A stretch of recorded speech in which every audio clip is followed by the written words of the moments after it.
আমি শপথ করিতেছি যে ব্যারিস্টার চুম্বন তার দালালি আর করব না।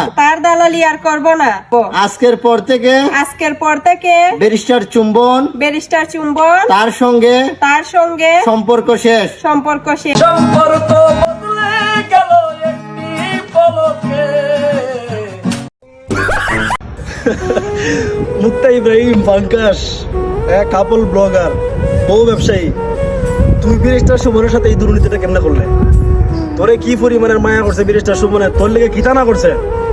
হ্যাঁ, তুই ব্যারিস্টার সুমনকে ফলো করে ফুটবল ক্লাব বানাইছস, তুই ফুলা পান্ডে আইন নিয়া সোনারঘাটের উন্নতি করে দিছস, সোনারঘাটের ইতিহাস ফাল্লাই দিবে।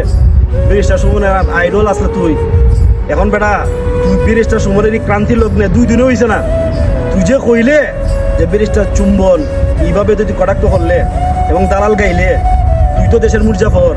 সময়ে যে পলাশী যুদ্ধের সময় যে মির্জাফর ছিল, মির্জাফর দেখছি না আমি, তোরে দেখে বুঝলাম তুই একটা অনলাইনে যে তুই টুকটাক ছোটোখাটোর মধ্যে তুই কথাবার্তা কস বুঝাস, কিন্তু ভাই তুই যে ব্যারিস্টার সুমন সম্পর্কে এই কথাটা কইলে, বিশ্বাস কর ভাই, ব্যারিস্টার সুমনও যদি দেখে এই কথাটা এবং এই ভিডিওটা দেখে, তখন সময় ব্যারিস্টার মনটা আঘাত লাগবোই।